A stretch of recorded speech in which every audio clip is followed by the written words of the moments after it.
The rain came down hard that Tuesday evening on Route 9, somewhere between Millbrook and nowhere, and a 76-year-old woman sat alone in a stalled sedan with her hazard lights blinking like a heartbeat that didn't have much left in it. On the passenger seat beside her was a folder. Inside that folder was a letter from a bank. And inside that letter were 3 words that had been echoing in her chest all day long. Vacate the premises. She had been turned away 3 times that day. By a mechanic who was closing up. By a neighbor who didn't want trouble. By a sheriff's deputy who told her he'd send someone when he could. Nobody came. The rain kept falling. And then she heard it. A deep, rolling thunder that had nothing to do with the sky. Chrome headlights cut through the dark. Engines growled like something ancient and untamed. And the last people on earth she expected pulled into that lot and stopped. The last person she expected stepped off his bike. And everything she thought she knew about fear was about to change. His name, according to the patch on his leather vest, was Caleb. But the town of Millbrook knew him by something else. They called him Grave. Not because he was looking for trouble, but because trouble had a way of going quiet when he walked into a room. Caleb Grave Mercer was 58 years old, a Vietnam veteran, full-patch member of the local Hells Angels chapter, and a man whose face looked like it had been carved from years of hard weather and harder choices. He had arms like bridge cable and a stare that made gas station clerks forget how to make change. He wasn't the kind of man who invited conversation. He wasn't the kind of man who needed to. When Caleb pulled into that diner parking lot on Route 9 and saw the old woman's hazard lights blinking in the rain, he didn't make a speech. He didn't ask for applause. He just walked over, knocked on her window twice, and said 4 words. "Pop the hood for me." Her name was Eleanor Whitaker, 76 years old, widow of a Korean War veteran named Robert. She had lived in the same house in Millbrook for 52 years. She paid her taxes. She volunteered at the church. She baked bread for the neighbors after funerals and never once in her life had asked a soul for anything she didn't earn. But tonight she was sitting in a broken-down car in the rain with an eviction notice on the seat beside her, and she was trying very hard not to cry. When she heard the knock on her window and looked up into the face of a man in a Hells Angels patch, she felt the kind of fear that sits at the back of your throat. But she was also out of options. She rolled down the window. She looked at him, and she said the only thing she had left to say. "No one else would help me." Caleb didn't flinch. He didn't smile. He just nodded once and said, "I know." Think about that for a second. Think about Eleanor sitting in that car, 76 years old, alone in the rain, holding an eviction notice, watching stranger after stranger drive past. How many people saw those hazard lights that night and kept going? How many people looked at that situation and decided it wasn't their problem? And now think about what it says that the one person who stopped, the one person who got off his bike in the rain and got his hands dirty under that hood, was the one everyone in town had already decided to be afraid of. That's not a small thing. That's the whole thing. Caleb found the problem in under 4 minutes. A busted coolant hose. He went back to his saddlebag, pulled out a strip of thermal tape and a spare clamp, because that's the kind of man he was, always prepared, always carrying what others might need, and he fixed it, right there in the rain. He didn't ask for money. He didn't ask for thanks. He just wiped his hands on a rag, looked at Eleanor, and said, "Follow me into town. I'll make sure you get there." She followed him. Before we continue this story, let us know in the comments where you're watching from. We'd love to hear from you. And if you're new here, click that subscribe button so you never miss any of our upcoming videos. Because the stories we tell on this channel, they are the kind you'll want to share. Now let's get back to Eleanor and Caleb, because what happens next in that diner is where this story really begins. They pulled into Millbrook around 8 p.m. Caleb walked Eleanor inside the Blue Ridge Diner, a narrow place with cracked vinyl booths and a coffee machine that hadn't been silent in 30 years. The moment the door opened and people saw the patch on Caleb's back, the room shifted. Conversations dropped. Forks paused midair.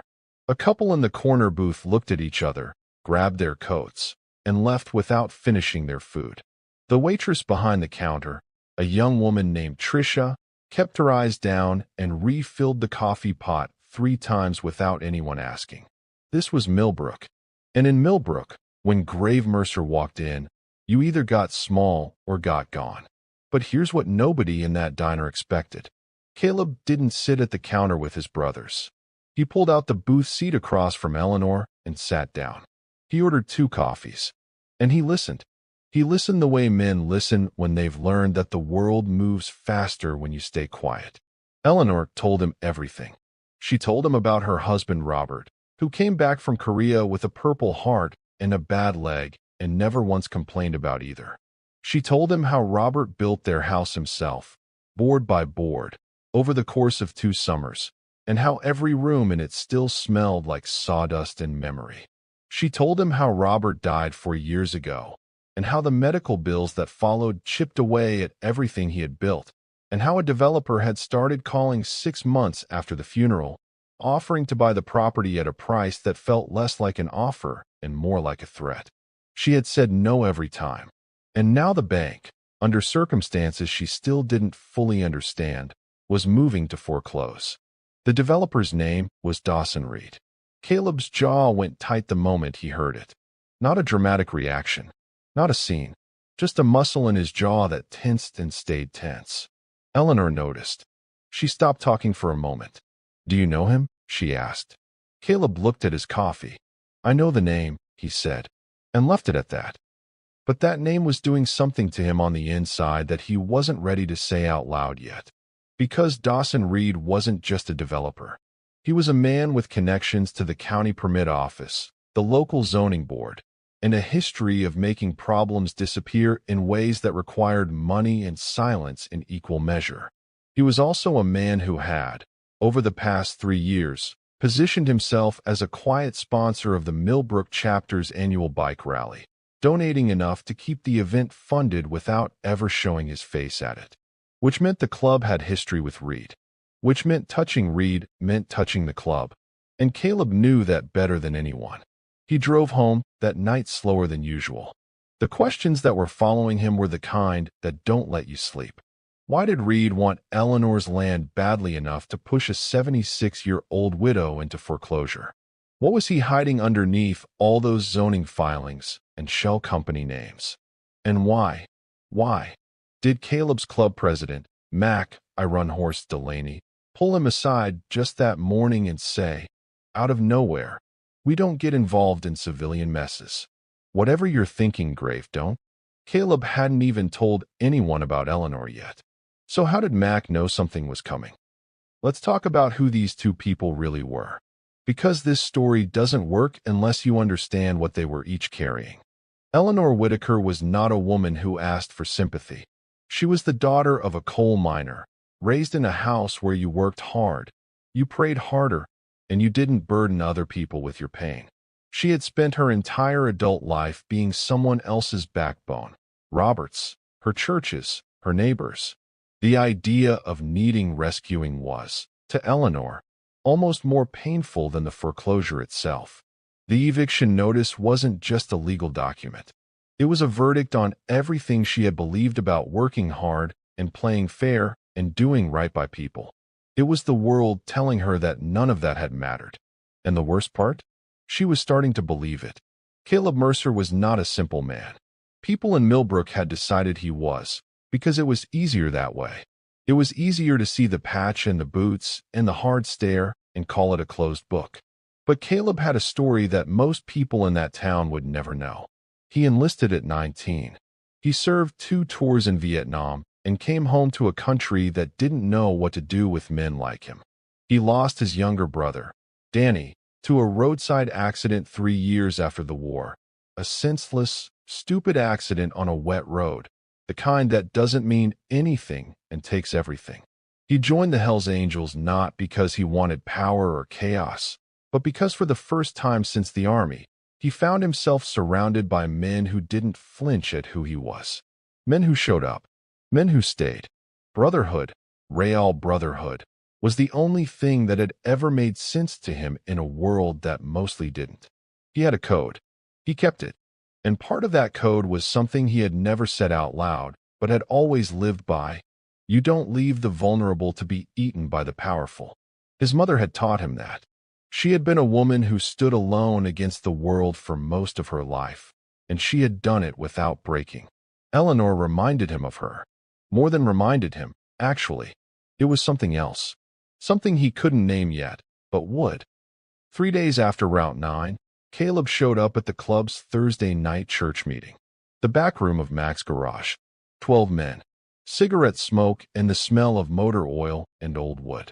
Mac sat at the head of the table the way he always did, still, controlled, with the kind of authority that doesn't need to raise its voice because it never had to. He was 63, a bear of a man with iron gray hair and a scar along his jaw that he'd never explained to anyone. And he had led this chapter for 17 years through territory disputes, federal surveillance, member losses, and internal wars that would have shattered lesser men. Mac was not the enemy. That's what made this hard. Mac laid it out clean. Dawson Reed had just committed to a $50,000 sponsorship of the rally. It was the biggest donation the rally had ever received. It covered venues, insurance, security, and enough left over to fund their veterans outreach program for the year. We stay out of his business, Max said. That's the deal. He doesn't ask us for anything. We don't ask him for anything. Clean. He looked around the table. Looked at Caleb last. We clear. Everyone nodded. Except Caleb. He said, there's an old woman losing her home because of him. Silence. Mac didn't look surprised. Not our fight, he said. She's not one of ours. Her husband was a veteran, Caleb said. Mac looked at him a long time. I hear you. But you wear that patch. You don't freelance. You push this, you push us. And I won't have it. Caleb didn't say another word. He just sat with it. Let it sit in the room. He drove to Eleanor's that night. Her house was a white-clapboard place on Birch Creek Road with a porch swing that listed slightly to the left and a garden that had been lovelier before the knees gave out. Inside, it smelled like something home-baked and something old, the particular smell of a house that has been loved for decades by the same pair of hands. There were photographs on every wall. Robert in his uniform. Robert at their wedding, young and thin and grinning. Robert at the kitchen table, older, grayer, still grinning. On the mantel, a folded American flag in a triangle case. Beside it, a small framed citation. Caleb picked it up. He read it once. Set it back down. Read it again. The citation was from November 1950, during the Battle of the Chosin Reservoir. It described an action in which a sergeant from the 7th Infantry Regiment, Robert Allen Whitaker, had carried 2 wounded soldiers from a different unit out of a burning position under enemy fire, at significant personal risk, refusing to leave them despite orders to fall back. Both soldiers survived. Robert Whitaker was awarded the Silver Star. One of the soldiers listed in the citation had a name Caleb had not seen in decades, a name he carried in his chest like a stone. It was his brother's name. Not Danny, his brother who died in the accident. His other brother. His older brother, Thomas Mercer, who was listed as killed in action in Korea and whose death the family had never gotten a full accounting of. Except that according to this citation, Thomas Mercer had not died in that position. He had been pulled out alive by Robert Whitaker, and Caleb had never known. He stood in Eleanor's living room for a full 2 minutes without moving. Eleanor came in from the kitchen with a cup of tea and found him holding the frame. She saw his face. Are you all right? She asked. He turned to look at her, and for the first time in longer than he could remember, Caleb Mercer didn't have anything to say. He sat down. He told her the name. He watched her face go through something complicated and quiet and deep. She set down the tea. She said, Robert talked about that night every year until the day he died. He said those were the 2 men he was most grateful to have saved. He always wondered if they made it home. She looked at Caleb. Did your brother make it home? Caleb was quiet for a moment. He did, he said. For a few more years, he did. They sat in that living room for a long time without talking. The kind of silence that means more than words. Loyalty, Caleb had always believed, was something you chose. You picked your brothers. You gave them your word. And your word meant everything or it meant nothing. But what do you do when loyalty points in two directions? What do you do when the code you've lived by your whole life suddenly splits in half and asks you to choose which half of yourself to keep? Caleb chose. He walked back into church the following Thursday and said 7 words. I am helping her. That's my decision. The room went still the way rooms go still before something breaks. Mac looked at him for a long time. Nobody spoke. Then Max said, quietly, then you're on your own. And Caleb said, I know. And he meant it. He started by doing what he was good at, gathering intelligence. He spent 2 weeks pulling every publicly available zoning filing connected to Dawson Reed's shell companies. He found what he was looking for inside a 340-page environmental impact amendment buried in the county archives. Eleanor's property on Birch Creek Road sat directly inside the projected path of a federally funded highway expansion that had not yet been made public. The route had been quietly confirmed at the state level 8 months earlier. Any developer who knew about it and acquired the land before the public announcement stood to collect 4 to 5 times the purchase price in government compensation. Dawson Reed knew. He had known for almost a year. And he had spent that year using every legal and financial lever available to him to pressure Eleanor into selling or force her into foreclosure. This was not greed in a small, petty sense. This was premeditated. This was organized. And the more Caleb dug, the worse it got. How do you feel about that? A 76-year-old woman who spent 52 years in her home, who never asked for anything, whose husband won a Silver Star pulling soldiers out of the fire, being systematically pushed out of her own life by a man chasing a land deal. Think about the people who drove past her on Route 9 that night. Think about the sheriff who didn't stop. Think about the neighbor who didn't want trouble. And then think about what it took, what it actually cost, for one person to decide that her life was worth fighting for. Would you have stopped? Would you have gotten your hands dirty? I'm not asking rhetorically. I'm asking you to sit with that for a moment. Now here's where the story goes from bad to worse. Around the 3rd week of Caleb's investigation, he discovered something that made his stomach drop. Several of the shell company permit filings he had been tracing weren't just connected to Dawson Reed. They were connected to a series of zoning approvals that the Millbrook chapter had inadvertently facilitated years earlier, not through crime, but through relationships. A club member had a cousin in the permit office. Favors had been exchanged. Nothing that would hold up as criminal, but enough to make the club look like they had been unknowingly clearing a path for Reed's operation. If this went to court and the filings got subpoenaed, the club's name would be in the record. Mac's name would be in the record. And that was the thing that Reed was counting on. The thing that was supposed to guarantee the club stayed quiet. Caleb sat with this for one night. Just one. And then he made the call that cost him the most. He contacted a civil attorney in Allegheny County, a woman named Patricia Doyle who specialized in predatory foreclosures and municipal land abuse, and he hired her. He paid the retainer with the money from the sale of his custom-built 1971 Harley-Davidson FLH. That bike was the last physical thing his brother Danny had touched. Danny had helped him rebuild the engine the summer before the accident. Caleb had ridden it at the memorial. He had told himself he would never sell it. He sold it on a Tuesday morning and didn't let himself think about it for long enough to change his mind.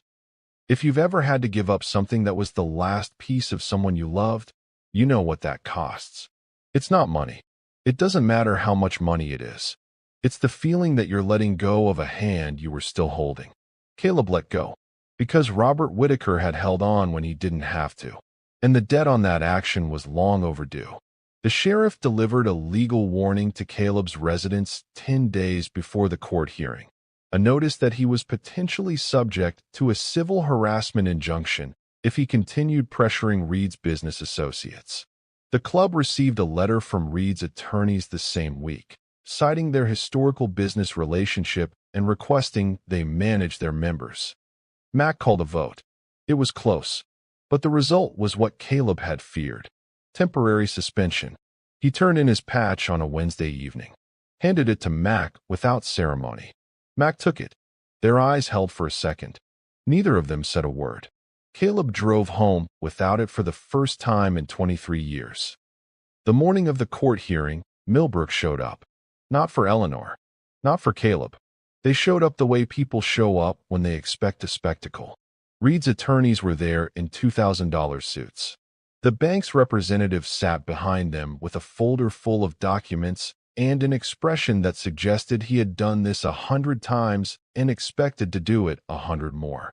Eleanor sat at the plaintiff's table in a blue dress she had last worn to a church fundraiser, with her hands folded in front of her like a woman in prayer.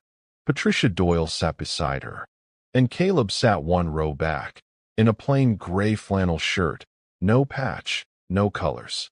Just a man in a room, sitting with an old woman who had no one else. The hearing started at 9. Reed's attorneys opened with a clean, efficient presentation. Mortgage default, missed payments, standard procedure, nothing unusual, nothing to contest. Patricia Doyle listened to all of it, and then, when it was her turn, she stood up and placed a 3-inch binder on the judge's bench. Inside that binder was everything: the highway expansion route, the pre-announcement acquisition strategy, the shell companies, the permit filings, the timeline that proved Reed had known about the federal contract before he made his first offer to Eleanor and had used that knowledge to deliberately engineer her financial distress. And on the final page, a letter from the Federal Highway Administration confirming that the acquisition of Eleanor's property would be subject to federal protections under the Veterans Heritage Land Preservation Act, a statute protecting the homesteads of decorated combat veterans from compelled displacement. The room went quiet, but then the doors in the back opened. Every head in the courtroom turned, and standing in that doorway, in full colors, was Mac, Iron Horse Delaney. Behind him, 11 more members of the Millbrook chapter. Full patch, dress cuts. They walked in without a word and filled the back 2 rows. Mac looked at Caleb. Caleb looked at Mac. And Mac said, loud enough for the room to hear, "We don't abandon our own. And anyone he stands for stands with us." He held up a second folder. Inside it was documentation the club had pulled independently: bank communications, text messages obtained through a contact, and a financial trail connecting Reed directly to fraudulent real estate transactions in 3 other Pennsylvania counties. It wasn't just a land grab. It was a pattern, and they had proved it. Dawson Reed was arrested before he got out of his chair. The judge halted the foreclosure proceedings within the hour. The Federal Highway Administration was notified. A federal investigation was opened. And under the Veterans Heritage Land Preservation Act, Eleanor Whitaker's home on Birch Creek Road was placed under a protection order that would take a congressional act to reverse. Eleanor didn't shout. She didn't jump up. She sat very still and looked at the ceiling for a long moment, the way people look when they're trying to hold something inside that's too big to hold. Then she let out a breath she had been holding for a year. And then she cried. Not dramatically, just quietly, the way women cry when they've been strong for too long. Caleb reached forward from the row behind her and put his hand on her shoulder once. Just once. After the hearing, outside on the courthouse steps, Eleanor found Caleb standing alone. The rest of the club had moved off to give them space. She came and stood beside him. The sun was actually out for the first time in what felt like weeks. She looked up at him and said, "I need to tell you something." He looked at her. "I never had children," she said. "Robert and I, we tried. It just wasn't in the cards." She paused. "I've been alone in that house for 4 years. And I had started to think that was just what the rest of my life was going to be. Just alone." She looked at him steadily. "But you came.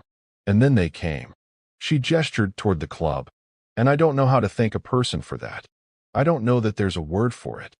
Caleb was quiet. Then she said the thing that broke him open completely, not in a loud way, but in the deep, permanent way that only happens when the truest thing you've needed to hear finally arrives. She looked at him and said, "You do now? You have a family now."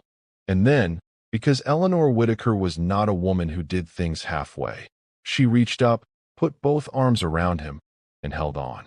Caleb stood very still for a moment. Then he put his arms around her too. Mac returned Caleb's patch at the clubhouse that Friday. No ceremony. He just set it on the table in front of him and said, "You were right. We were wrong to stay quiet as long as we did. That won't happen again." That was all. With men like Mac, that was everything. The chapter spent the following month helping Eleanor renovate the parts of her house that had fallen into disrepair during the years of financial stress. New porch boards, a repaired roof section, a kitchen ceiling that had been leaking since the fall. They didn't make a project of it. They just showed up on Saturdays and worked. And Eleanor made enough coffee to supply a small army and asked them all questions about their lives and remembered the answers, because that's who she was. Caleb rode out to Birch Creek Road every few weeks after that. He never stayed long. He'd check on the house, sit on the porch with a coffee, let Eleanor talk about Robert. And she'd ask him about Danny, about Thomas, about the things he carried. And he'd answer, not all at once, but a little at a time. The way men like Caleb answer, slowly, carefully, like they're deciding with each word whether it's safe to keep going. And it was safe. There's something this story asks of every person who hears it. Not just whether Caleb did the right thing, though that's worth asking, but something deeper. It asks you what you're doing with the debts you carry. The ones that nobody handed you a bill for, but you know you owe. The ones where somebody once stood in the fire for your family and you never got the chance to pay it back. Eleanor's husband saved 2 men from a burning position in Korea and never asked for anything in return. And 70 years later, on a rainy highway outside a small town, that debt came back around. Not because the world is fair. The world is not fair. But because some men, some rare, stubborn, code-driven men, refuse to let a debt go unpaid when they finally find out they owe it. Reputation isn't character. A patch isn't a person. And brotherhood, real brotherhood, isn't blind loyalty to whoever happens to be standing beside you. It's the willingness to stand up when it costs you something, when it costs you everything, and to do it anyway because the alternative is becoming someone you can't live with. Caleb Mercer was afraid of very few things in his life, but the one thing he feared more than any fight, any rival, any threat, was becoming a man who walked past a broken-down car in the rain and kept going. He didn't keep going. And because of that, an old woman is sitting on her porch right now, in the house her husband built with his own hands, watching the light change through the trees her husband planted, with a reason to believe the world still has men in it worth trusting.